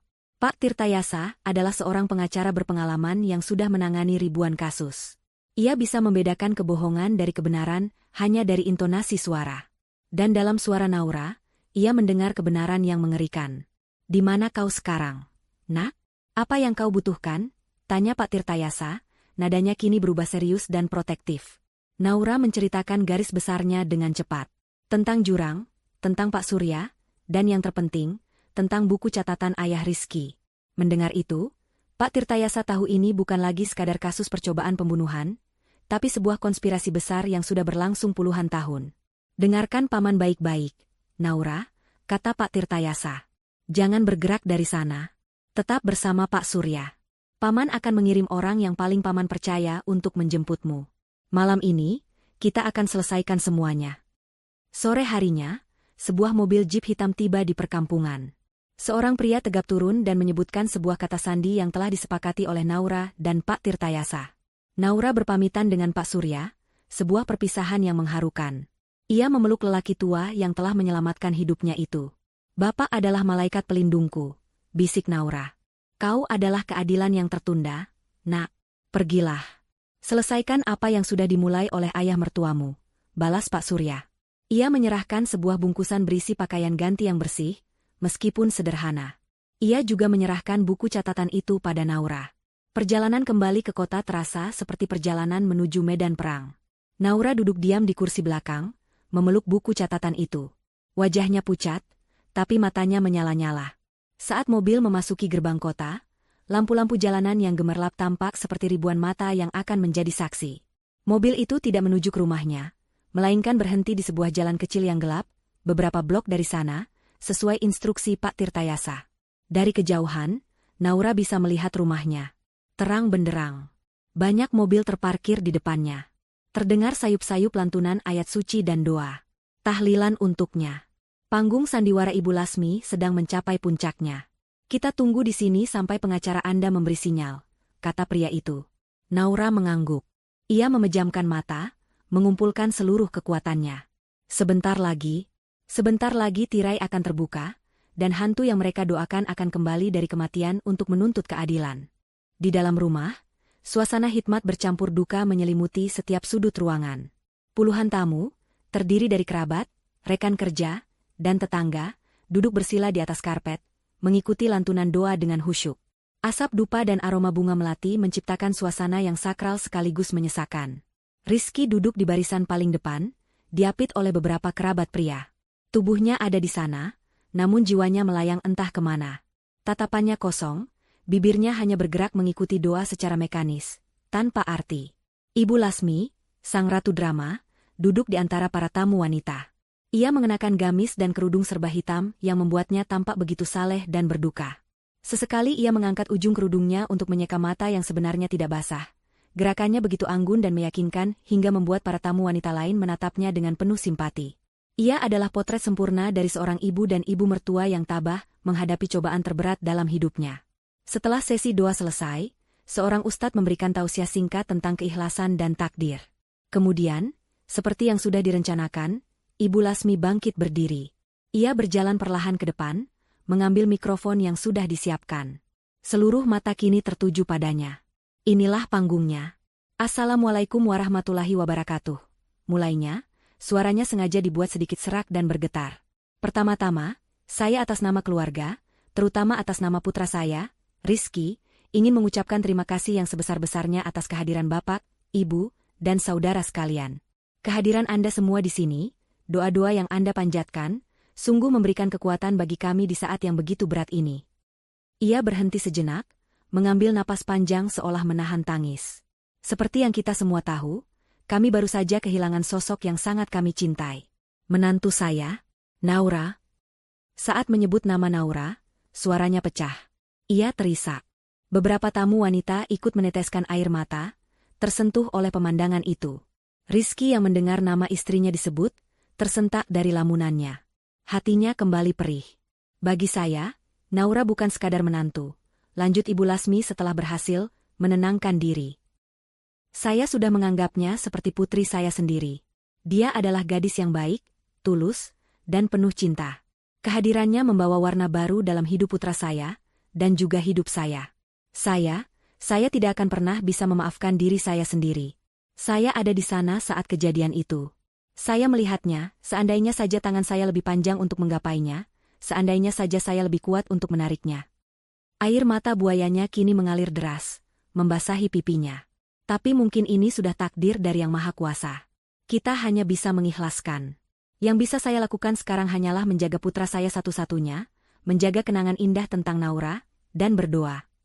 Ibu Lasmi mengangkat wajahnya, menatap ke langit-langit dengan ekspresi paling suci yang bisa ia buat. Ia mengangkat kedua tangannya seolah sedang berdoa. Semoga arwahmu tenang di sana, Naura. Tepat saat kalimat terakhir itu terucap, sebuah kejadian aneh terjadi. Pintu utama rumah yang tadi tertutup rapat, tiba-tiba terbuka dengan keras, seolah didorong oleh angin yang sangat kencang. Hawa dingin yang tidak biasa langsung menyusup masuk, membuat beberapa tamu bergidik. Beberapa lilin yang menyala di sudut ruangan tertiup padam. Dan kemudian, plak, seluruh lampu di rumah padam seketika. Ruangan menjadi gelap gulita. Terdengar pekikan kaget dan bisik-bisik panik dari para tamu. Listriknya mati. Mati lampu, ya. Tenang, bapak-bapak, ibu-ibu. Mungkin hanya korsleting biasa, teriak salah seorang kerabat mencoba menenangkan. Beberapa detik kemudian, lampu darurat yang terpasang di beberapa titik menyala secara otomatis. Cahayanya tidak terang, hanya temaram, menciptakan bayangan-bayangan panjang dan aneh di seluruh ruangan. Namun, cahaya itu cukup untuk menerangi sosok yang kini berdiri di ambang pintu utama yang terbuka. Seorang wanita. Ia berdiri diam, rambutnya sedikit acak-acakan, wajahnya pucat. Lengan kanannya digendong kain, dan cara berdirinya menunjukkan ia menahan sakit di salah satu kakinya. Semua orang yang melihatnya terpaku di tempat. Napas mereka seolah tertahan di tenggorokan. Mereka mengenalinya.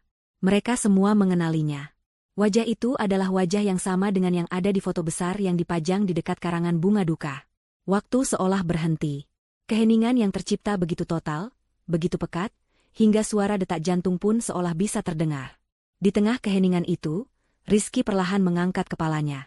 Matanya yang sayu menangkap sosok di pintu. Awalnya, ia mengira itu hanya halusinasi. Otaknya yang lelah karena duka pasti sedang mempermainkannya. Ia mengerjapkan mata, berharap bayangan itu hilang. Tapi bayangan itu tetap di sana. Begitu nyata. Naura? Sebuah bisikan lirih, nyaris tak terdengar, keluar dari bibir Rizky yang kering. Bisikan yang dipenuhi ketidakpercayaan, kebingungan, dan sebersit harapan yang begitu rapuh hingga terasa menyakitkan. Ibu Lasmi, yang masih berdiri di depan, mematung. Wajahnya yang tadi basah oleh air mata palsu, kini mengering seketika. Warna di wajahnya menghilang, berganti menjadi pucat pasi seperti mayat. Matanya melebar, dipenuhi kengerian yang tak terlukiskan. Topengnya hancur berkeping-keping. Ini tidak mungkin. Hantu tidak nyata. Tapi sosok di depannya itu nyata. Bernapas.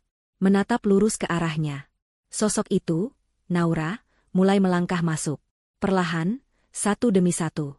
Setiap langkahnya terdengar begitu jelas di ruangan yang sunyi senyap.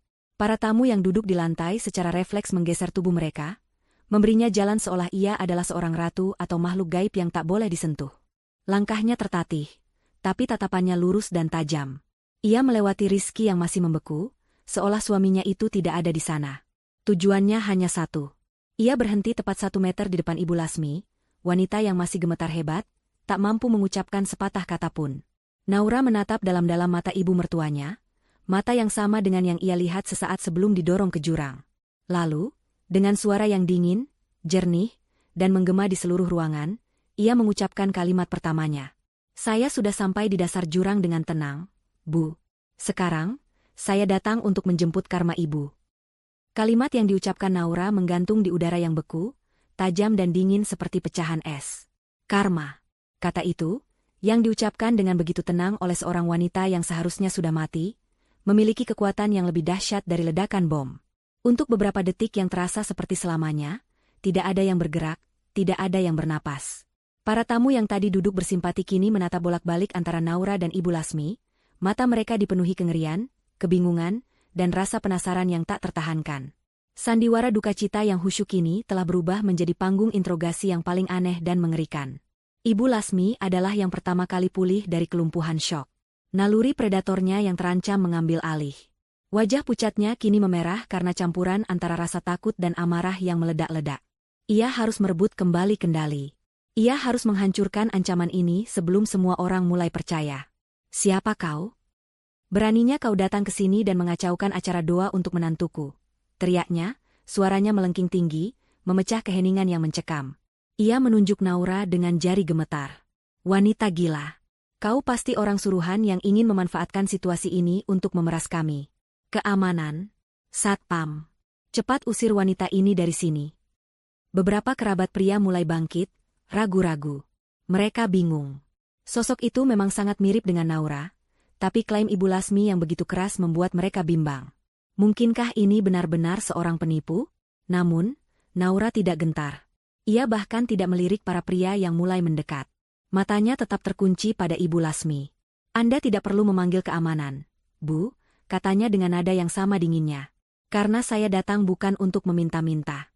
Saya datang untuk menagih utang nyawa. Rizky, yang sejak tadi membeku, akhirnya berhasil menggerakkan kakinya. Ia berjalan terhuyung-huyung mendekati Naura, matanya menelusuri setiap jengkal wajah istrinya. Wajah ini, mata ini, bibir ini. Semua miliknya. Semua adalah Nauranya. Tapi bagaimana? Naura, benarkah ini kau? Bisiknya, tangannya terulur, ingin menyentuh, ingin memastikan bahwa sosok di depannya bukanlah hantu atau ilusi. Tapi, bagaimana bisa? Ibu bilang kau. Ibumu bilang aku terpeleset saat mengambil foto, kan? Potong Naura, tatapannya kini beralih sejenak pada Rizky, tatapan yang dipenuhi luka dan kekecewaan. Tanyakan padanya, Mas. Tanyakan di mana foto terakhirku itu. Tanyakan juga padanya, apakah orang yang terpeleset akan didorong sekuat tenaga dari belakang. Pertanyaan itu menghantam Rizky seperti sambaran petir. Ia menoleh pada ibunya, mencari jawaban. Ibu Lasmi tampak panik. Jangan dengarkan dia, Rizky. Dia mengigau. Dia hanya berusaha mengadu domba kita. Kalau begitu, biarkan saya menyegarkan ingatan ibu. Lanjut Naura, suaranya kini sedikit meninggi, cukup untuk didengar oleh semua orang di ruangan itu. Sebelum mendorong saya, ibu berbisik di telinga saya. Ibu bilang, selama tinggal menantu miskin bodoh tak berguna, semoga kau sampai di dasar jurang dengan tenang. Apakah orang gila bisa mengingat kalimat itu dengan begitu persis? Bu Lasmi? Dek! Jantung Ibu Lasmi serasa berhenti berdetak. Kalimat itu. Kalimat kemenangannya. Bagaimana ia bisa tahu? Tidak ada saksi lain di sana. Detil yang begitu spesifik itu, membuat beberapa tamu yang tadinya ragu mulai menatap Ibu Lasmi dengan penuh kecurigaan. Seorang penipu tidak mungkin mengetahui detil se ekstrem itu. Pembohong. Kau pembohong. Jerit Ibu Lasmi, kini benar-benar kehilangan kendali. Ia maju seolah ingin menerkam Naura, namun Rizky menahannya. "Cukup, Bu," kata Rizky, suaranya bergetar. Kebingungan di dalam dirinya berperang hebat dengan secercah kebenaran mengerikan yang mulai merayap masuk ke dalam hatinya. Tepat di tengah kekacauan itu, dua sosok pria melangkah masuk melewati pintu utama yang masih terbuka. Yang satu adalah seorang pria tua berwibawa dengan setelan jas rapi, Pak Tirtayasa. Dan yang satu lagi adalah seorang lelaki tua dengan pakaian sederhana dan wajah yang tampak keras oleh tempaan waktu, Pak Surya. Kehadiran mereka langsung mengubah dinamika ruangan. Pak Tirtayasa berjalan dengan tenang ke sisi Naura. "Mohon perhatiannya, Bapak dan Ibu sekalian," katanya dengan suara yang berat dan penuh otoritas. "Nama saya Tirtayasa, saya adalah penasihat hukum dari Nona Naura. Klien saya ada di sini malam ini bukan untuk membuat keributan, melainkan untuk mengungkap sebuah kejahatan." Ibu Lasmi menatap Pak Tirtayasa dengan ngeri. Ia mengenal pengacara itu. Sahabat lama keluarga almarhum suami Naura. Tamatlah riwayatnya. "Kejahatan apa?" "Wanita ini yang melakukan kejahatan dengan mengaku-aku sebagai orang yang sudah meninggal," bantah Ibu Lasmi, masih berusaha melawan. "Kalau begitu, biarkan klien saya menceritakan kronologinya," balas Pak Tirtayasa dengan tenang. Ia memberikan isyarat pada Naura. Di hadapan semua orang, di bawah tatapan puluhan pasang mata, Naura menceritakan segalanya. Suaranya tegar, tanpa isak tangis. Setiap kata diucapkannya dengan jelas dan runtut. Ia menceritakan tentang sandiwara di pagi hari keberangkatan Rizky, perjalanan ke villa terpencil, informasi tentang tanah warisannya yang diungkit, percakapan telepon yang ia dengar, hingga detik-detik ia diseret ke tepi jurang dan didorong. Ceritanya begitu detail, begitu hidup, hingga para tamu seolah bisa ikut merasakan kengeriannya. Setiap kalimat yang keluar dari mulut Naura adalah paku yang menancap di pembelaan diri Ibu Lasmi. Wanita itu hanya bisa menggelengkan kepala dengan panik, bergumam, "Bohong, semua itu bohong," namun tidak ada lagi yang memperhatikannya. Setelah Naura selesai, Pak Surya melangkah maju. "Dan kejahatan wanita itu tidak berhenti di situ," katanya dengan suara serak. Ia menceritakan siapa dirinya, bagaimana ia mengabdi pada almarhum ayah Rizky, dan bagaimana ia difitnah dan diusir oleh Ibu Lasmi karena mengetahui rahasia kelamnya. Ia menceritakan tentang pertengkaran hebat antara Ibu Lasmi dan suaminya, dan tentang kecelakaan aneh yang terjadi keesokan harinya.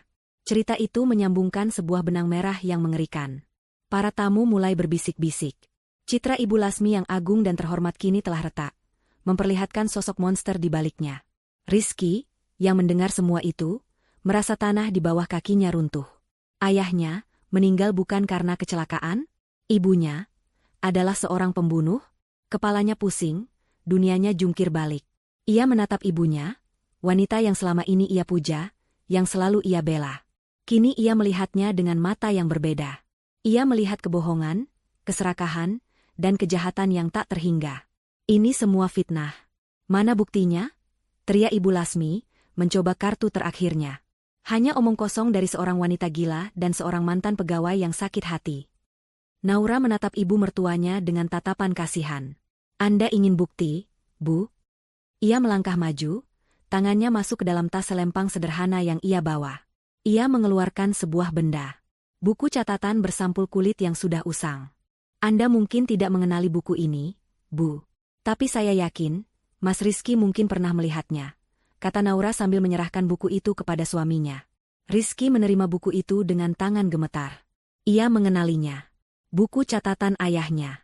Dulu saat kecil, ia sering melihat ayahnya menulis di buku itu. Ia membukanya, mengenali tulisan tangan ayahnya yang khas. Ia membacanya dengan cepat, halaman demi halaman, hingga ia sampai pada entry terakhir. Lasmi menjadi semakin serakah. "Aku takut pada wanita yang kunikahi. Jika sesuatu terjadi padaku, Rizky harus tahu yang sebenarnya." Air mata yang sejak tadi ia tahan akhirnya tumpah. Bukan air mata duka untuk istrinya yang hilang, melainkan air mata penyesalan dan amarah untuk ayahnya yang telah dikhianati, dan untuk dirinya sendiri yang telah hidup dalam kebohongan seumur hidupnya. Ia jatuh berlutut, tubuhnya terguncang oleh isak tangis yang begitu hebat. Buku itu terlepas dari tangannya, jatuh terbuka di lantai. Semua topeng telah terbuka. Semua tembok kebohongan telah runtuh. Ibu Lasmi kini berdiri sendirian di tengah ruangan, ditelanjangi oleh kebenarannya sendiri. Wajahnya pucat pasi, matanya liar mencari jalan keluar yang tidak ada. Tepat pada saat itulah, suara sirine polisi terdengar dari kejauhan. Awalnya sayup-sayup, Namun semakin lama semakin jelas, semakin dekat. Pak Tirtayasa telah mempersiapkan segalanya. Panggung sandiwara ini akan ditutup oleh penegak hukum yang sesungguhnya. Wajah Ibu Lasmi berubah dari panik menjadi putus asa. Ia menatap Rizky yang masih menangis di lantai, lalu pada Naura yang berdiri tegak menatapnya tanpa gentar. Ia kalah. Kalah telak.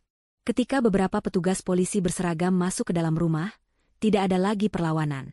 Ibu Lasmi hanya bisa berdiri mematung saat salah satu petugas membacakan hak-haknya dan memborgol tangannya di belakang punggung. Rizky, tolong ibu, nak. Jeritnya saat digiring keluar, mencoba menggunakan kartu terakhirnya, kartu sebagai seorang ibu. Jangan percaya mereka. Ibu tidak bersalah. Ibu melakukan semua ini untukmu, nak, untukmu. Namun Rizky tidak menoleh. Untuk pertama kalinya dalam hidupnya, ia tidak menoleh saat ibunya memanggil. Ia hanya terus menangis di lantai, meratapi reruntuhan hidupnya yang disebabkan oleh wanita yang telah melahirkannya. Penangkapan Ibu Lasmi di tengah-tengah acara tahlilan untuk korban yang ternyata masih hidup adalah sebuah klimaks yang begitu dramatis, begitu nyata, hingga membuat seluruh tamu yang hadir merasa seperti sedang menonton sebuah film thriller. Setelah mobil polisi yang membawa Ibu Lasmi pergi menghilang di kegelapan malam, keheningan yang canggung menyelimuti rumah itu. Satu persatu, para tamu mulai pamit undur diri. Mereka tidak tahu harus berkata apa. Wajah mereka dipenuhi campuran antara rasa ngeri, kasihan pada Rizky, dan kekaguman pada Naura. Mereka pergi dengan membawa sebuah cerita yang akan mereka ingat seumur hidup. Ketika tamu terakhir telah pergi dan pintu utama ditutup, hanya tersisa mereka bertiga di ruang tengah yang berantakan, Naura, Rizky, dan Pak Tirtayasa. Rumah yang tadinya penuh sesak kini terasa begitu luas dan kosong. Karpet untuk tahlilan, sisa makanan, dan karangan bunga duka cita menjadi saksi bisu dari drama yang baru saja terjadi. Rizky perlahan bangkit dari lantai. Wajahnya basah oleh air mata, matanya merah dan bengkak. Ia menatap Naura, istrinya yang telah kembali dari kematian. Perasaan yang berkecamuk di dalam dirinya begitu rumit. Ada kelegaan yang luar biasa karena Naura masih hidup. Namun ada juga rasa bersalah yang menghancurkan karena ia telah gagal melindunginya, karena ia telah begitu buta terhadap sifat asli ibunya. Ia melangkah mendekati Naura. Setiap langkah terasa begitu berat. Ia ingin memeluknya, mendekapnya erat-erat dan tidak pernah melepaskannya lagi. Namun, ia melihat tatapan di mata Naura. Tatapan itu bukan lagi tatapan cinta yang hangat seperti dulu. Ada ketegaran di sana, ada kekuatan, tapi juga ada jarak yang terasa begitu jauh. Tepat di hadapan Naura, Rizky kembali menjatuhkan dirinya, bersujud di kaki istrinya. Maafkan aku, Naura, maafkan aku. Isaknya, suaranya parau. Aku bodoh, aku buta, aku gagal menjadi suamimu. Aku gagal melindungimu dari ibuku sendiri. Aku tidak pantas untukmu, maafkan aku. Tangisannya begitu pilu, begitu tulus, hingga membuat siapapun yang mendengarnya akan ikut merasakan sakitnya. Ia tidak hanya menangisi Naura, ia menangisi ayahnya, menangisi kepercayaannya yang hancur, dan menangisi seluruh hidupnya yang ternyata dibangun di atas pondasi kebohongan. Naura menatap suaminya yang bersujud di kakinya. Sebagian kecil dari hatinya merasa iba. Ia tahu Rizky juga korban. Korban dari manipulasi ibunya sejak kecil. Namun, luka yang ditinggalkan terlalu dalam untuk bisa disembuhkan hanya dengan permintaan maaf. Pengkhianatan itu, meskipun tidak dilakukan langsung oleh Rizky, terjadi karena kenaifannya.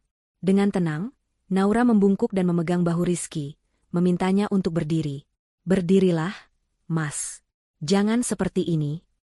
Rizky bangkit, namun ia tidak berani menatap mata Naura. Aku akan melakukan apa saja untuk menebus kesalahanku, Naura. Apa saja.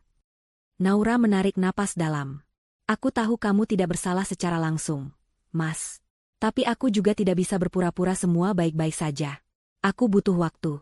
Waktu untuk menyembuhkan lukaku, dan waktu untuk menemukan diriku kembali.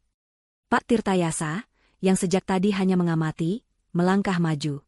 Naura benar, Rizky. Proses hukum ibumu akan panjang dan melelahkan. Kalian berdua butuh ruang untuk berpikir jernih. Beberapa bulan berlalu. Kehidupan terus berjalan, namun dengan arah yang sama sekali baru. Kasus Ibu Lasmi menjadi berita besar. Persidangan mengungkap semua kejahatannya, baik percobaan pembunuhan terhadap Naura maupun keterlibatannya dalam kematian suaminya bertahun-tahun yang lalu. Dengan kesaksian kuat dari Naura dan Pak Surya, serta bukti tak terbantahkan dari buku catatan dan berangkas simpanan di bank yang akhirnya berhasil dibuka, Ibu Lasmi tidak bisa mengelak. Ia divonis hukuman penjara seumur hidup. Di hari pembacaan vonis, ia tidak lagi menangis atau berteriak. Ia hanya duduk diam dengan tatapan kosong, monster yang akhirnya kehabisan topeng untuk dipakai.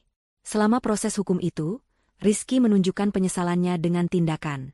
Ia menolak menyewa pengacara terbaik untuk ibunya, membiarkan keadilan berjalan sebagaimana mestinya.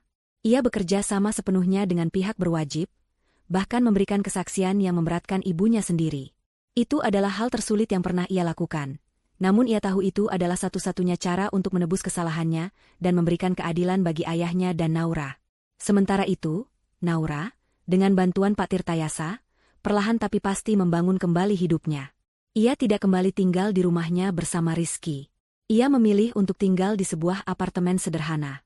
Ia menggunakan kode dari buku catatan itu untuk membuka brankas simpanan ayah mertuanya, yang ternyata berisi dokumen-dokumen penting dan bukti-bukti lain kejahatan istrinya yang tidak sempat Pak Suryo gunakan.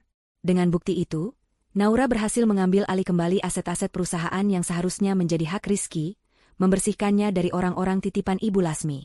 Ia juga berhasil mengelola tanah warisan orang tuanya yang ternyata benar, akan menjadi proyek infrastruktur besar. Naura bukan lagi hanya seorang istri. Ia belajar bisnis, ia belajar hukum, ia belajar menjadi kuat. Ia berubah menjadi seorang wanita karir yang disegani, cerdas, dan mandiri. Ia menemukan kekuatan yang tidak pernah ia tahu ia miliki. 1 tahun setelah malam tahlilan itu, Naura kini duduk di sebuah kursi direktur di kantor yang megah, kantor perusahaan yang berhasil ia bangun kembali dari puing-puing. Ia menatap pemandangan kota dari jendela kaca yang besar. Ia sudah sembuh. Bekas luka di tubuhnya mungkin tidak akan pernah hilang sepenuhnya. Begitu pula bekas luka di hatinya. Tapi ia sudah berdamai dengan itu. Pintu ruangannya diketuk. Sekretarisnya masuk. "Ibu, Bapak Rizky ada di lobi. Beliau ingin bertemu." Naura terdiam sejenak, lalu mengangguk. "Persilakan masuk." Rizky melangkah masuk. Penampilannya sudah jauh lebih baik. Ia tidak lagi tampak hancur. Namun sorot matanya kini memancarkan kedewasaan dan penyesalan yang mendalam. Ia berdiri di hadapan meja Naura, tidak berani duduk sebelum dipersilakan. "Apa kabar, Naura?" tanyanya, suaranya terdengar tenang. "Baik, Mas." "Kamu sendiri?" jawab Naura. Suasananya tidak lagi tegang, namun juga tidak hangat. Hanya netral. "Aku baik," kata Rizky. "Aku hanya ingin memberikan ini padamu." Ia meletakkan sebuah map di atas meja. "Itu surat pengalihan kuasa penuh atas seluruh sisa warisan dari ayah yang menjadi hakku. Aku memberikannya padamu. Anggap saja ini sebagai bagian dari penebusanku." Naura menatap map itu, lalu kembali menatap Rizky. "Kamu tidak perlu melakukan ini, Mas." "Aku perlu, Naura," sahut Rizky cepat. "Aku tidak datang untuk meminta kembali. Aku tidak pantas untuk itu. Aku hanya ingin kau tahu bahwa aku tulus menyesal, dan aku akan menghabiskan sisa hidupku untuk mencoba menjadi orang yang lebih baik. Orang yang pantas untuk ayahku, dan pantas untuk kenangan tentangmu." Ia tersenyum tipis, senyum yang tulus namun penuh kesedihan. "Aku akan menunggu, Naura, bukan karena aku berharap kau akan kembali. Tapi karena menunggu adalah satu-satunya cara untukku menghukum diriku sendiri. Selama apapun itu." Setelah mengatakan itu, Rizky berbalik dan berjalan keluar dari ruangan. Naura tidak mencegahnya. Ia hanya menatap punggung suaminya yang perlahan menjauh. Ia tidak membencinya lagi. Amarahnya sudah lama padam. Ia mengambil map yang diberikan Rizky, namun tidak membukanya. Pandangannya kembali ke arah jendela, menatap matahari yang bersinar cerah di fajar yang baru. Ia tidak tahu apa yang akan terjadi di masa depan antara dirinya dan Rizky. Mungkin waktu akan menyembuhkan segalanya, mungkin juga tidak. Tapi untuk pertama kalinya, ia tidak takut. Apapun yang terjadi, ia tahu ia akan baik-baik saja.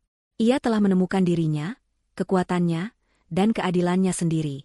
Dan itu adalah akhir yang paling memuaskan dari segalanya.